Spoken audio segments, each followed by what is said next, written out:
¿Cuántas sombras puede albergar una casa antigua en el corazón de Santa Cruz? Las mías, incontables. Sombras de un esposo perdido, de una hija lejana, de una vida académica que se desvanecía como el incienso tras la Semana Santa. Me llamo Isabel Vargas, y a mis 72 años creía conocer todas las penumbras de mi existencia sevillana, hasta que una nueva, más oscura y seductora, se deslizó en ella.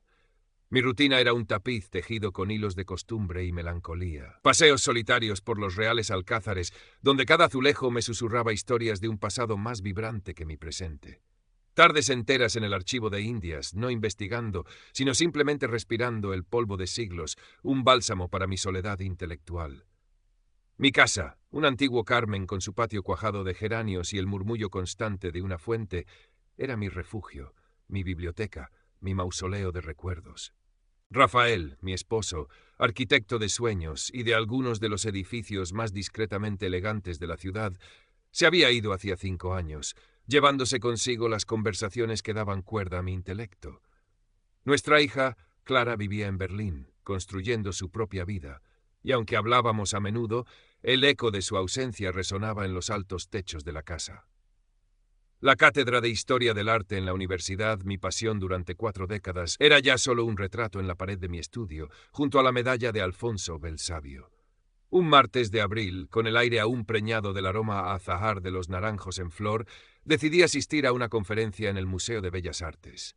El tema, Velázquez y las psiques retratados. Algo para avivar las brasas de mi mente. Al finalizar, mientras recogía mis cosas, una voz masculina, aterciopelada y con un deje que no era del todo sevillano, me interpeló. «Disculpe, ¿es usted Isabel Vargas, la autora de El simbolismo oculto en Zurbarán?» Me volví. Ante mí, un hombre de unos 50 años, quizás algo más, pero con esa pátina de juventud que a veces concede una vida bohemia o una genética afortunada. Vestía con una elegancia informal, una camisa de lino color crudo, una chaqueta de tweed ligero.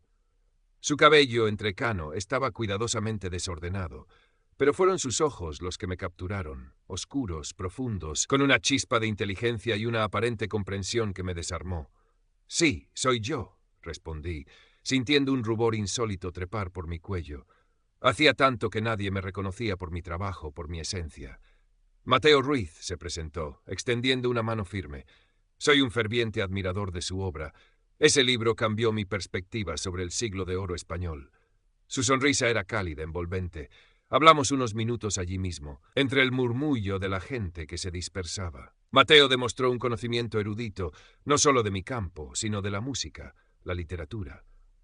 Era como encontrar un oasis en mi desierto intelectual. Intercambiamos números de teléfono con la vaga promesa de tomar un café y continuar la conversación. Mientras caminaba de regreso a casa, bajo el sol tibio de la primavera sevillana, sentí una ligereza que no recordaba. Una pequeña semilla de algo parecido a la esperanza había sido plantada. Mateo no tardó en llamar. Nuestro primer café se convirtió en una costumbre. Nos encontrábamos en el rinconcillo, con su solera de siglos, o en pequeñas librerías de viejo cerca de la catedral, donde el olor a papel antiguo y cuero era casi tan embriagador como nuestras conversaciones. Mateo era un interlocutor brillante. Discutíamos sobre la técnica del claroscuro en Caravaggio, la melancolía en los poemas de Cernuda, la estructura de una fuga de Bach. Me sentía viva de nuevo, mi mente ágil, mis ideas. Me contó que era historiador del arte también, aunque más enfocado en la investigación independiente, y que estaba en Sevilla trabajando en un proyecto sobre un pintor local del siglo XIX casi olvidado, un tal Ricardo Gómez Campuzano. «Es un artista fascinante, Isabel», me dijo un día con los ojos brillantes de entusiasmo. «Un eslabón perdido entre el costumbrismo y las primeras vanguardias, pero hay tan poco documentado. Necesitaría una mente como la suya para desentrañar sus misterios». La propuesta, velada pero directa, me hizo sonreír. «¿Me está sugiriendo una colaboración, Mateo?» «Sería un honor», respondió, inclinándose ligeramente hacia mí, su mirada intensa. Su experiencia, su intuición, serían invaluables. La idea me electrizó. Volver a investigar, a sentir el pulso de la historia entre mis dedos y además con alguien que vibraba en mi misma frecuencia intelectual. Era demasiado tentador. Nuestra relación profesional pronto se tiñó de algo más personal. Las cenas se hicieron frecuentes en pequeños restaurantes del barrio de Triana o en mi propia casa, donde yo desempolvaba mis viejas recetas y él traía un buen vino. Mateo era atento, detallista. Recordaba mis flores favoritas, las fresias, y aparecía con un pequeño ramo.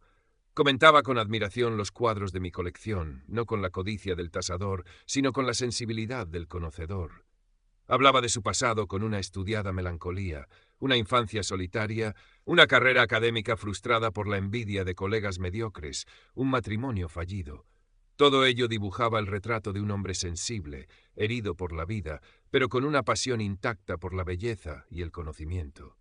Se lo conté a Carmen Soler, mi amiga del alma, durante nuestro café semanal en La Campana. Carmen, viuda como yo, pero con una vida social mucho más activa y una lengua afilada como un estilete, escuchó con atención. «Vaya, Isabel, pareces otra», comentó removiendo su cortado. «Hacía tiempo que no te veía tan iluminada». «Es que Mateo es diferente», intenté explicar. «Me comprende, me estimula».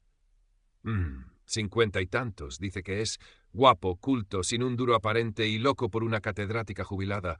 Suena a novela de Corín Tellado, pero de las buenas, bromeó, aunque sus ojos sagaces no sonreían del todo. Ten cuidado, amiga, que los hombres listos a veces son los más peligrosos. Me reí, pero su comentario me dejó un pequeño pozo de inquietud. Demasiado bueno para ser verdad, quizás. Pero ¿no merecía yo, después de tantos años de soledad, un poco de esa bondad, aunque fuese efímera? Un par de meses después, con la excusa de que nuestro trabajo de investigación sobre Gómez Campuzano requería un acceso constante a mi biblioteca y archivo, y mencionando unos problemas temporales con el alquiler de su apartamento, Mateo se mudó a mi casa. Ocupó la habitación de invitados, la que daba al patio interior, y pronto el estudio de Rafael, mi santuario, comenzó a llenarse con sus libros, sus notas, su presencia. Al principio me sentí un poco invadida. La casa, que durante años había sido el eco de mis propios pasos, ahora resonaba con los suyos. Pero la compañía era agradable. Las cenas ya no eran solitarias, las mañanas comenzaban con el aroma del café que él preparaba, y nuestras discusiones sobre el misterioso pintor sevillano eran apasionantes. Parecíamos estar al borde de un descubrimiento importante. Sin embargo, sutilmente comenzaron a aparecer las primeras disonancias en aquella perfecta sinfonía. Pequeñas notas discordantes que mi oído, aunque embotado por la melodía del afecto, empezaba a registrar. Mateo pasaba horas en el estudio, supuestamente trabajando, pero a veces lo encontraba simplemente mirando por la ventana, con una expresión ausente. Sus llamadas telefónicas se volvieron más frecuentes, en voz baja, a menudo en francés, un idioma que yo no dominaba. Si me acercaba, colgaba rápidamente o cambiaba el tono. Una tarde, entré en el estudio buscando unas gafas y lo sorprendí frente al escritorio de Rafael con uno de mis extractos bancarios en la mano. Al verme, lo dejó caer como si quemara. «Isabel, querida, perdona», balbuceó, con un nerviosismo que no le había visto antes. Estaba buscando un clip y se me cayó esto. Quería ayudarte a organizar un poco tus papeles. Pareces tener tanto acumulado». Su excusa fue torpe, poco convincente. Sentí un escalofrío. ¿Por qué iba a querer organizar mis finanzas? No dije nada, pero la semilla de la desconfianza, esa que Carmen había intentado sembrar, comenzó a germinar. Luego fueron comentarios inocentes sobre el valor de la casa. «Esta propiedad en Santa Cruz debe valer una fortuna, Isabel, una joya arquitectónica». O admirando un pequeño murillo que heredé de mi abuela. Piezas así apenas salen al mercado. Su valor es incalculable.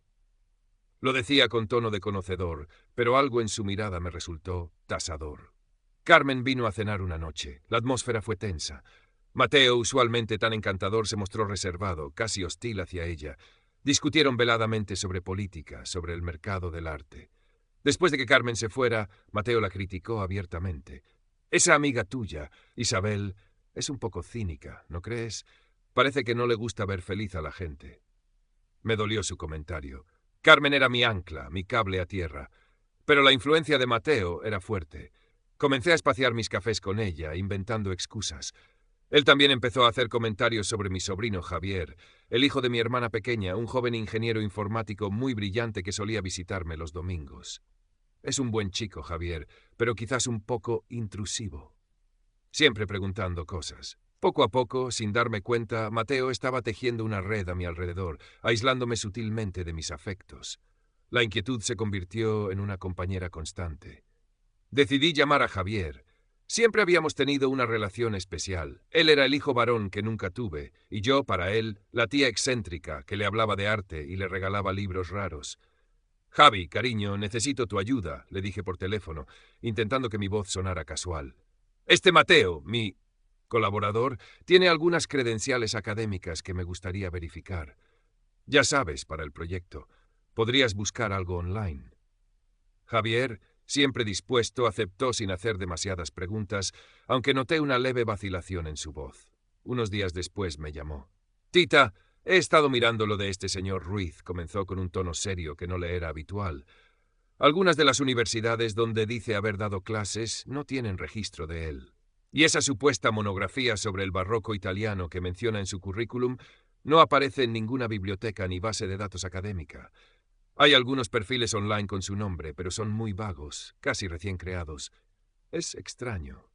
Extraño. La palabra resonó en mi cabeza. No era solo Carmen, ni mis propios recelos. Ahora había datos concretos. Sentí que el suelo se abría bajo mis pies. ¿Quién era realmente el hombre que dormía bajo mi techo, que compartía mis días y mis secretos? La tensión en casa era palpable, aunque yo intentaba disimular mi creciente angustia. Mateo, por su parte, parecía más ansioso, más presionante. Una mañana, mientras desayunábamos en el patio, bajo la sombra de la bugambilla, sacó unos papeles. «Isabel, querida, he estado avanzando mucho con lo de Gómez Campuzano. Creo que estoy a punto de conseguir una pequeña subvención de una fundación privada para financiar la investigación y una posible exposición. Pero necesito que firmes estos documentos. Son solo formalidades, para demostrar tu implicación como colaboradora principal». Me tendió los papeles y un bolígrafo.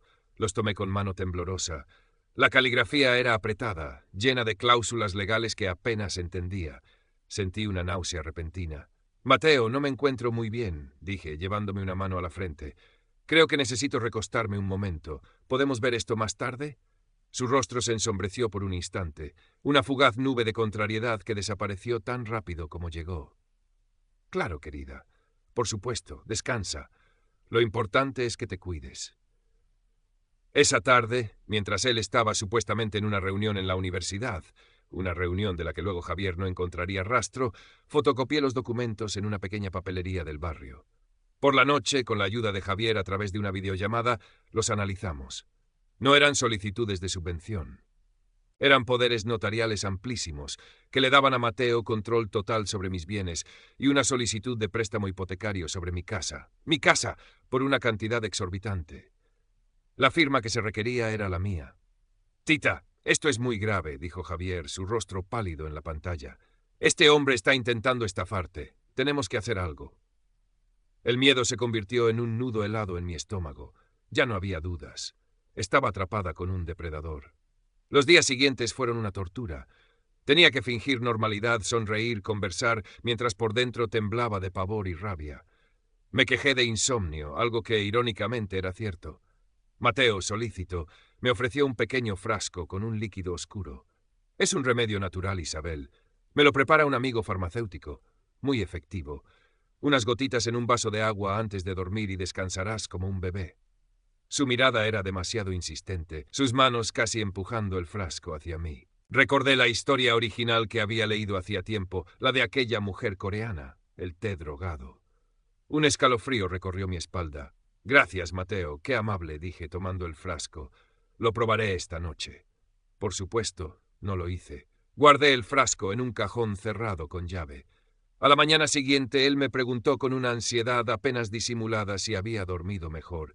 Le dije que sí, maravillosamente, aunque sentía sus ojos taladrándome buscando alguna señal. Decidí que tenía que actuar. Ese mismo día llevé el frasco a un laboratorio privado que un antiguo colega de la universidad me recomendó. Los resultados tardarían unos días. No podía esperar. Con las copias de los documentos y el relato de mis sospechas, acudí a Elena Herrera, una joven abogada recomendada por Javier, especializada en este tipo de fraudes. Su despacho, en la calle Sierpes, era moderno y funcional, un contraste con la Sevilla antigua que lo rodeaba. Elena, a pesar de su juventud, me transmitió una calma y una profesionalidad que me reconfortaron. Escuchó mi historia con atención, revisando los documentos con minuciosidad. «Señora Vargas, lo que me cuenta es, desgraciadamente, un patrón conocido», dijo con voz firme pero empática. «Este hombre es un estafador profesional y usted ha estado a punto de ser una víctima más, pero ha sido muy valiente y astuta al recopilar estas pruebas». Me explicó los pasos a seguir: bloquear cualquier posible transacción, preparar una denuncia formal y, lo más importante, asegurar mi integridad física. Este tipo de individuos, cuando se ven acorralados, pueden volverse peligrosos, advirtió. Lo ideal sería que no volviera a esa casa hasta que él sea detenido, pero si no es posible, necesitamos un plan. Le dije que no podía irme. Era mi casa. Y absurdamente, una parte de mí, la más herida, la más orgullosa, necesitaba enfrentarlo, mirarlo a los ojos y que supiera que no había logrado destruirme. Acordamos un plan. Yo lo confrontaría, pero no estaría sola. Elena se encargaría de que la policía estuviera alerta y lista para intervenir en el momento preciso. Llegó el día. El laboratorio llamó. El remedio natural de Mateo contenía una alta dosis de benzodiazepinas, suficientes para dejar inconsciente a una persona durante horas. La prueba definitiva. Esa noche preparé la cena con un cuidado especial. Una lubina al horno con patatas panaderas, su plato favorito. Puse la mesa con mi mejor vajilla, la de la Cartuja, y abrí una botella de albariño. Mateo pareció sorprendido por mi aparente buen humor. «Estás radiante esta noche, Isabel», comentó, sirviéndose vino. «¿Alguna buena noticia sobre Gómez Campuzano?» Sonreí, una sonrisa que no me llegó a los ojos. «Podría decirse que sí, Mateo. He hecho algunos descubrimientos reveladores». Comenzamos a cenar. La conversación fue trivial al principio, pero yo sentía mi corazón latiendo con fuerza contra mis costillas. Esperé a que termináramos el plato principal. Entonces dejé mis cubiertos sobre el plato con un leve tintineo que rompió el silencio. «Mateo», comencé, mi voz sorprendentemente firme. «Hay algo de lo que tenemos que hablar». Él levantó la vista, una interrogación en sus ojos oscuros. «He estado revisando esos documentos que me diste para la subvención», continué, mirándolo directamente. «Los de la fundación privada». Su expresión cambió sutilmente. Una sombra de cautela cruzó su rostro. «Ah, sí. ¿Algún problema?» «Unos cuantos», repliqué, manteniendo la calma. Saqué de mi bolso las fotocopias de los poderes notariales y la solicitud de préstamo. Las deslicé sobre la mesa hacia él. Por ejemplo, que no son para ninguna subvención, son para despojarme de todo lo que tengo. Mateo miró los papeles, luego a mí. Su rostro era una máscara. «Isabel, no sé de qué me estás hablando. Debe haber un error, una confusión». «No hay ninguna confusión, Mateo. O quizás debería llamarte por tu verdadero nombre, si es que alguna vez lo has tenido. Saqué también el informe del laboratorio sobre el remedio. Y esto es un intento de incapacitarme, ¿verdad? Para que firmara sin oponer resistencia, o quizás para algo peor». Su fachada comenzó a resquebrajarse. Vi el pánico bailar en sus ojos, mezclado con una ira fría. «¡Estás loca!», siseó, su voz perdiendo el terciopelo. «¿Cómo te atreves a acusarme de semejantes cosas después de todo lo que he hecho por ti, después de nuestra...» «¿Nuestra qué, Mateo?». Lo interrumpí, mi voz subiendo un poco de volumen, cargada de todo el dolor y la rabia contenida. «¿Nuestra amistad? ¿Nuestra colaboración? ¿Nuestro amor? Todo ha sido una mentira, una farsa cruel y calculada». Se levantó bruscamente, la silla chirriando contra el suelo de mármol. Su rostro estaba contorsionado. Por un instante temí que se abalanzara sobre mí. «No sabes con quién te estás metiendo, vieja estúpida», masculló dando un paso hacia mí. En ese preciso instante sonó el timbre. Fuerte, autoritario. Mateo se quedó paralizado. Nos miramos. En mis ojos, él debió ver no miedo, sino una resolución de acero. El timbre volvió a sonar, seguido de unos golpes en la puerta. «Policía, abra la puerta». La transformación en el rostro de Mateo fue total. El depredador confiado se desvaneció, dejando paso a una rata acorralada. Miró hacia la puerta, luego hacia mí, con una expresión de incredulidad y furia impotente. Fui yo quien abrió. Dos agentes uniformados y Elena Herrera, con su maletín y una expresión seria, entraron en el salón. «Mateo Ruiz queda detenido por presuntos delitos de estafa, falsedad documental y tentativa de lesiones», dijo uno de los agentes, mientras el otro se acercaba a él con unas esposas. Mateo no opuso resistencia. Solo me miró una última vez, y en sus ojos ya no había encanto, solo el vacío gélido de su verdadera naturaleza. Mientras se lo llevaban, sentí un torbellino de emociones, alivio profundo, un dolor sordo por la traición y un agotamiento que me pesaba en cada hueso. Pero también, y esto era nuevo, una inmensa sensación de fortaleza. Había luchado, había ganado. Los días que siguieron fueron un borrón de declaraciones, trámites legales y el lento proceso de purgar mi casa y mi vida de la presencia de Mateo. Carmen y Javier fueron mi roca. Carmen, sin un solo te lo dije, simplemente estuvo allí, con su pragmatismo y su cariño incondicional.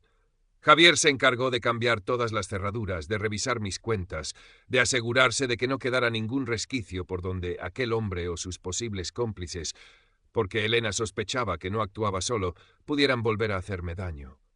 Descubrimos que Mateo, o como se llamara en realidad, tenía un historial de estafas similares en otras ciudades de España, siempre con el mismo modus operandi, víctimas mayores, solas, con patrimonio. Yo había sido solo un número más en su lista, un objetivo cuidadosamente seleccionado. La idea me helaba la sangre, pero también me reafirmaba en la decisión que había tomado. Poco a poco la casa de Santa Cruz volvió a ser mi refugio, no mi prisión. El estudio de Rafael recuperó su aura de paz. Los libros de Mateo, sus notas sobre el inexistente Gómez Campuzano, fueron empaquetados y entregados a la policía como prueba. Una tarde, varias semanas después, estaba sentada en mi patio, el sol de finales de mayo acariciando las hojas de los geranios. El aire olía a jazmín y a tierra mojada por el riego reciente. Tenía un libro abierto sobre el regazo, uno de Rilke, pero mis ojos estaban fijos en el juego de luces y sombras que dibujaba el sol en las paredes encaladas. Ya no sentía el miedo ni